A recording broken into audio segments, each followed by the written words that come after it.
హనుమకొండ జిల్లా పరకాల నియోజకవర్గంలోని కమలాపూర్ మండల కేంద్రంలో రైతులు బీజేపీ నాయకులతో కలిసి హుజూరాబాద్ పరకాల ప్రధాన రహదారిపై ధర్నా నిర్వహించారు.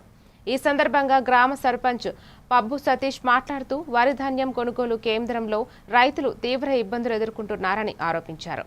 ధాన్యం సేకరణలో ప్రభుత్వం విఫలమైందని, కొనుగోలు చేసిన ధాన్యానికి సకాలంలో చెల్లింపులు చేయకపోతే ఉద్యమాలను మరింత ఉధృతం చేస్తామని హెచ్చరించారు.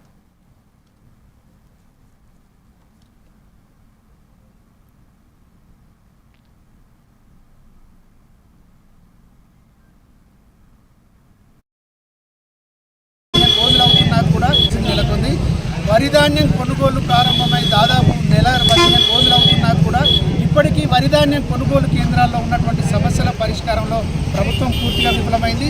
మరొక వైపు మార్కెట్ ద్వారా మొక్కజొన్నలు కొనుగోలు చేస్తున్నటువంటి ప్రభుత్వం అక్కడ రైతులు కొనుగోలు కేంద్రాల్లో ఇబ్బందులు పడకుండా ఉండాల్సినటువంటి సమస్యలను పరిష్కరించడంలో పూర్తిగా విఫలమైంది. అక్కడ ఉండేటువంటి గన్ని సంచుల సమస్యను పరిష్కరించడంలో, ట్రాన్స్పోర్ట్ సమస్యను పరిష్కరించడంలో పూర్తిగా విఫలం కావడంతో కూడా వేసంగి పంటకు కూడా రైతులు సన్నబట్లనే సాగు చేసుకున్నారు. ఆ సాగు చేసుకున్నటువంటి రైతులను సన్నబట్లను కొనుగోలు చేయకుండా మిల్లర్లు ఇబ్బందులకు గురి చేస్తున్నా కూడా కనీసం ప్రభుత్వం పట్టించుకోకపోవడం మూలంగా ఏ గ్రేడ్ బియ్య వడ్లను బి గ్రేడ్ కింద కొనుగోలు చేసి దాదాపు ఒక క్వింటాలకు 20 రూపాయల చొప్పున కోత విధిస్తున్నారు.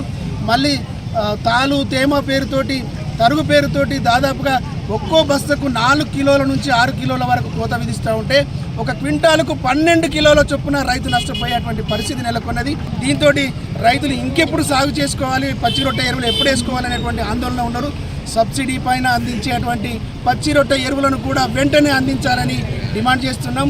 ప్రభుత్వం ఇప్పటికైనా వెంటనే స్పందించి అటు వరిధాన్యం కొనుగోలు కావచ్చు, మొక్కజొన్నల కొనుగోలు కావచ్చు ఉన్నటువంటి సమస్యలను వెంటనే పరిష్కరించకపోతే ఇంకా ఆందోళన బీజేపీ పక్షాన ఉధృతం చేస్తామని హెచ్చరిస్తున్నాం.